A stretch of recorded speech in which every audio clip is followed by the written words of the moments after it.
Allez, on démarre ce 20e épisode de Divergence. Je vous le disais, on va aborder en premier thème Facebook, Twitter et TikTok, l'heure de la censure, point d'interrogation. En Europe, donc, comme aux États-Unis d'ailleurs, les gouvernements exercent une pression croissante désormais sur les réseaux sociaux. L'objectif est-il de contenir les mouvements d'opposition ou, dans certains cas, d'envisager leur contrôle à travers des rachats stratégiques de ces plateformes? Est-ce qu'elles sont devenues finalement les nouvelles arènes du pouvoir politique? Comme on a un jeune sur cette émission, on va parler de trucs de jeunes des réseaux sociaux. Thomas, quelle est la situation finalement de ces plateformes et puis quelle est ta vision sur la question? Alors, il y a deux en particulier, deux affaires, c'est-à-dire le contrôle de Twitter par l'Union européenne, mais aussi le rachat de TikTok, parce qu'en fait, TikTok va être techniquement bloqué le dimanche 19. Donc ça, on verra ça parce que nous, on tourne juste avant.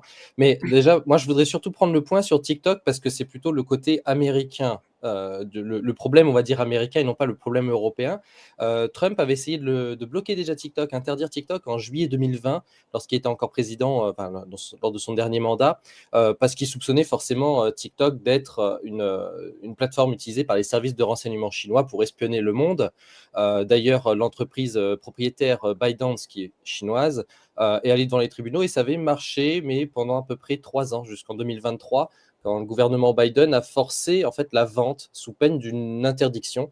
Bon, avec les démocrates, on se doute très bien que la liberté d'entreprendre et la liberté d'expression, c'est quelque chose d'à part, mais ça, on y reviendra tout au long de ce sujet.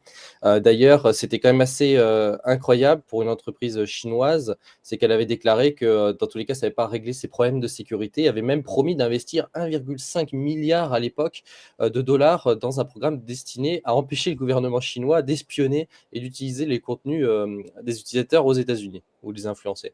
Bref, du coup, là, c'était jusqu'au 19 janvier de cette année que la procédure devait se faire, la procédure de vente. Et ce qui était assez drôle, c'est qu'au départ, c'est Trump qui voulait bloquer TikTok. Et en fait, il se retrouve comme un sauveur en ce moment, parce que du coup, la date, c'est dans très peu de temps. Et on avait évoqué pendant un certain temps Bill Gates à l'époque où ça avait été annoncé par Donald Trump en 2020 ou aussi en 2023. On avait parlé de Bill Gates et d'autres. Mais c'est au final le sauveur des réseaux sociaux, Elon Musk, qui a fait une offre. Il y a eu d'autres aussi, comme le plus grand YouTuber de la planète, MrBeast, un Américain, qui a aussi proposé quelque chose. Ça, on ne sait pas vraiment tous les détails des offres parce que c'est très intéressant. Surtout que TikTok, comme le titre, l'heure de la censure, TikTok s'était bien aligné au niveau de la censure pendant les élections présidentielles américaines de 2024, un peu comme le groupe Meta, le groupe Facebook, l'avait fait pendant la campagne de 2020. D'ailleurs, quand on y pense, Zuckerberg, le propriétaire, avait bien changé d'avis en ce moment et se rallie plutôt du côté des républicains. Du coup, le problème étant de qui pourrait racheter la partie TikTok, parce que pour rappel, TikTok n'est que la version internationale, la version chinoise qui est un peu différente et qui est moins abrutissante, on va dire ça comme ça. Douyin est totalement d'un autre côté, mais toujours est propriétaire de, propriété de ByteDance, donc le géant chinois qui vaut à peu près 300 milliards, donc c'est énorme. Combien TikTok vaudrait? Parce que pour rappel, est-ce que quelqu'un pourrait l'acheter? Twitter, c'est la dernière acquisition à l'échelle internationale d'une grosse entreprise dans les réseaux sociaux. C'était 44 milliards de dollars et c'était énormément surévalué en plus de ça. Donc, qui pourrait racheter ça? Ça, c'est toujours la question. Et surtout qu'en fait, ce n'est pas un problème de sécurité, comme le disent les Américains, c'est évidemment qu'ils veulent contrôler Internet. Je vais même vous poser une question d'ailleurs à vous trois. Donnez-moi un petit sondage. Quel autre réseau social international vous connaissez qui n'est pas américain? C'est intéressant d'avoir votre avis. Est-ce que vous en connaissez un? À part Telegram? Effectivement, Telegram. Et encore, là, ça a été recontrôlé derrière. On a vu le problème récemment. En fait, c'est qu'il n'y en a pas. Il y en a un autre, on va dire, on va parler d'un français qui est très récent, qui est utilisé plus surtout par les plus jeunes. C'est BeReal, un nom très français, qui pourrait être traduit par être réel, plutôt naturel dans ce sens-là, qui se veut comme un anti-Instagram, mais même le géant chinois Tencent a mis de l'argent dedans. Donc, le point, pourrait revenir dans le futur, même si je pense que BeReal n'a pas la possibilité de devenir aussi important que TikTok. Je vais même citer une application russe parce que celle-là, alors je pense que tout le monde l'a oublié ou peut-être que vous n'avez même pas connu. FaceApp, en fait. FaceApp. Et je pense tout d'un coup, pardon, en Ah, russe. ça, c'est très russophone en fait, c'est surtout pour les, vraiment pour les russophones et là, en fait, c'est FaceApp, c'était en 2019. Je me souviens encore des articles et des reportages à charge. C'était propriété d'un Russe, en fait. C'est une application, en fait, vous prenez en photo, ça avait cartonné vraiment en 2019, et vous pouvez changer, votre visage en le mettant en le rajeunissant, en le vieillissant. C'était surtout la partie, vieillir qui avait, très bien marché sur les réseaux sociaux. Évidemment, on avait dit que c'était un coup d'espionnage des Russes. Même le fondateur avait annoncé que, les données des utilisateurs occidentaux étaient dans des serveurs des GAFA. Donc, c'est un argument fallacieux comme d'habitude des Américains. Donc, pour revenir juste à la question, mon avis, l'heure de la censure, non, parce que les républicains ne le sont pas, surtout quand on voit que Musk a fait même une offre. Par contre, c'est sûr que c'est l'America First, donc on va protéger les Américains en contrôlant tout. Et j'espère avoir Allez, pas trop été trop long, mais voilà, un petit point sur ça. non, c'est intéressant. Fabrice, sur la question de ces réseaux sociaux, on a vu un retournement de veste total de Zuckerberg cette semaine pour Meta et pour Facebook. Euh, comment on peut l'interpréter ou comment on doit l'analyser? Est-ce qu'il a un peu peur, l'ami Marc? En fait, Zuckerberg, c'est l'archétype du lâche, de l'homme soja, en fait, qui se range toujours du côté du plus fort. Il était woke quand c'était fun de l'être, et maintenant que Trump est arrivé au pouvoir et que le wokisme est en train de s'effondrer pour le conservatisme, il va devenir plus conservateur que les conservateurs. En fait, ce qui se passe, je pense, c'est qu'aujourd'hui, il est complètement soumis à Trump et à son administration, parce qu'il ne faut pas oublier quand même qu'il a enfreint la loi et le premier amendement de la Constitution américaine sur la liberté d'expression, et notamment il y a 4 ans, lors de l'élection présidentielle, où il avait censuré autant que possible tous les posts qui allaient dans le sens de Trump, dans le sens de la triche à grande échelle qu'il y a eu lieu. Il a aussi censuré au moment du Covid. Enfin, en fait, je pense que là, il a une épée de Damoclès au-dessus de sa tête. C'est-à-dire que si jamais il ne fait pas ce que Trump lui dit, il part en taulle, le garçon. Et je pense qu'il Alors, il se dédouane dans un interview complètement en disant ce sont les équipes de Biden qui m'ont mis la pression. Non, mais alors lui c'est le gars qu'il ne faut pas avoir avec soi en garde à vue. Parce que alors lui, il balance à la première heure, il y a déjà tous les noms couchés sur le papier. Et donc, en fait, aujourd'hui, voilà, il a déclaré donc on a arrêté la censure, parce qu'il a employé lui-même le mot censure. Hein. Il a reconnu qu'il y avait de la censure sur Facebook et sur Instagram. Et donc, il va arrêter les fameux fact-checkers, donc ceux qui sont censés vérifier l'information. Alors ça, c'est assez drôle aussi, parce que là, il va mettre au chômage tout un tas de pseudo-journalistes qui se prenaient pour des porteurs de lumière et de vérité. Et quand on voit leur réaction aujourd'hui, il y a de quoi rire quand même. Voilà. Donc, pour ta question, pour répondre à ta question, voilà, il a peur en fait. Il sait aujourd'hui qu'il est sur la sellette et donc il va obéir. Il va se ranger sur En fait, Musk a ouvert la voie sur ce que devaient être les réseaux sociaux aux États-Unis, et lui, il va suivre bien docilement son nouveau maître. Et alors Xavier, on rebondit donc sur Musk. Effectivement, Musk c'est le grand gagnant économiquement de l'histoire, parce que c'est celui qui va rafler probablement le pactole. Je pense qu'il n'y a pas trop curieusement, je pense qu'il n'y a pas trop d'appels d'offres en opposition à Musk pour récupérer. Et là, on parle pas de TikTok mondial, on parle véritablement de la branche TikTok Amérique sur le rachat. En parallèle de ça, on parlait de cette bonne opération économique aux États-Unis. Quelle est la situation de Twitter, de X avec l'Europe? On voit poindre justement l'interdiction du réseau social en Europe. Pourquoi et quelle perspective diplomatique ça peut entraîner, sachant que désormais Musk fait partie du gouvernement Trump? Juste par rapport à ce qu'a dit Fabrice, donc moi j'ai regardé l'interview de Zuckerberg avec Joe Rogan. Je pense je n'exclus pas qu'il y ait un peu de conviction sincère chez Zuckerberg. Je trouve qu'il a changé d'ailleurs. Il paraît qu'il s'est mis au sport de combat. Je me demande si c'est pas. Bien sûr, il y a le fait que déjà plus personne va sur Facebook, enfin beaucoup moins de monde.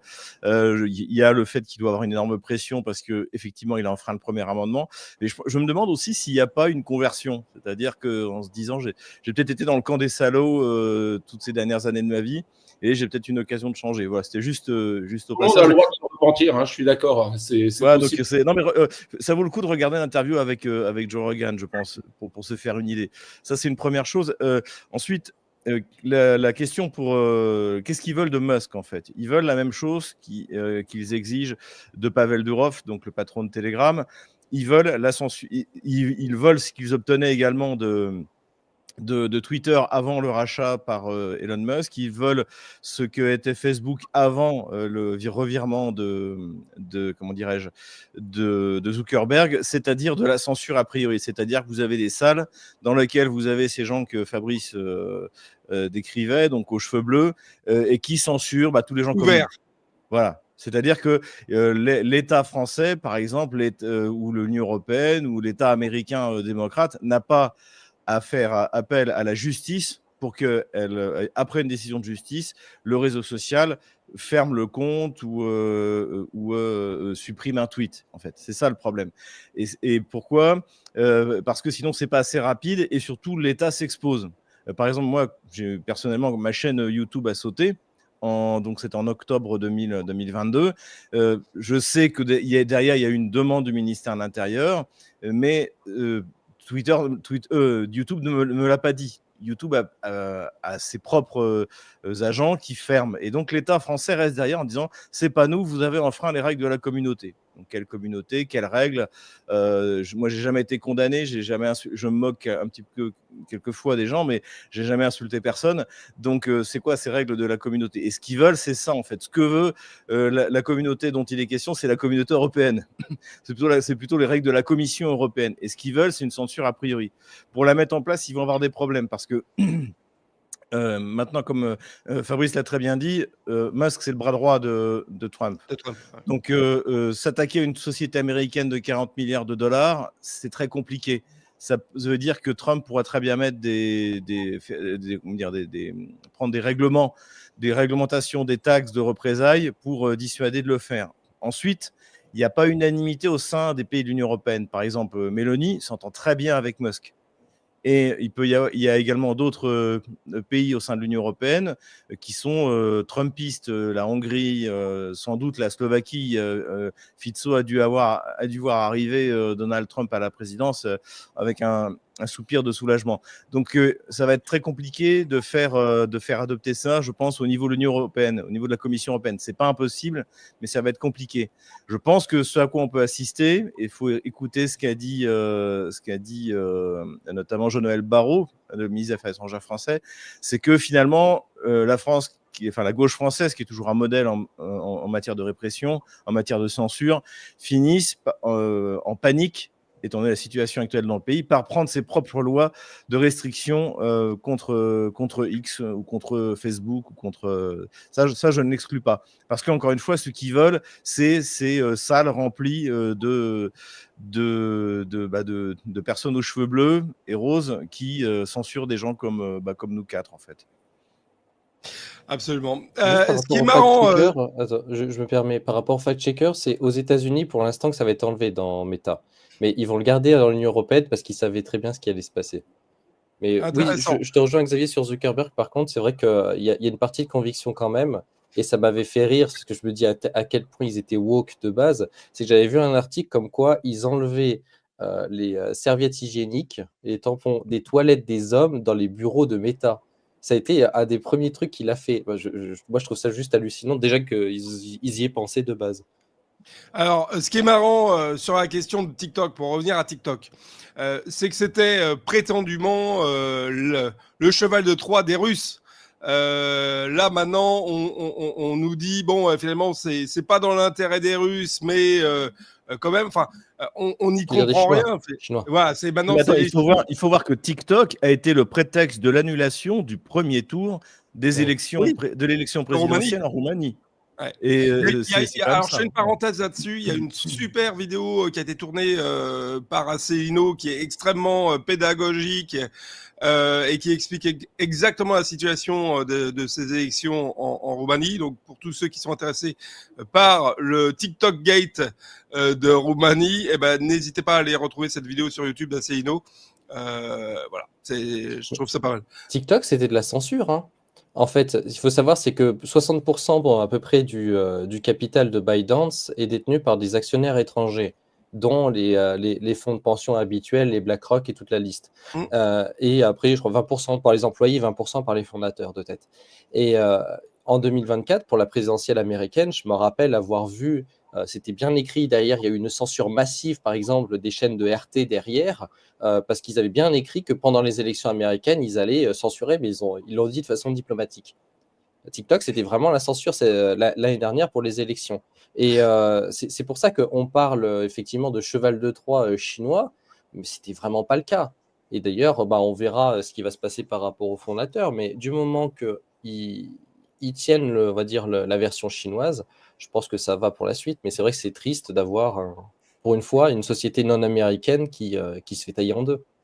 Fabrice, Xavier, est-ce qu'on va vers un renforcement finalement de la censure en Europe et éventuellement sur les plateformes américaines hors Europe, YouTube, etc., vers peut-être plus de liberté, peut-être pour Xavier, pour des personnes comme toi qui ont été censurées, la possibilité dans le futur de retrouver vos chaînes, voire de les recréer sans avoir de peur, ou est-ce qu'on va vers un schisme entre l'Europe et le reste du monde?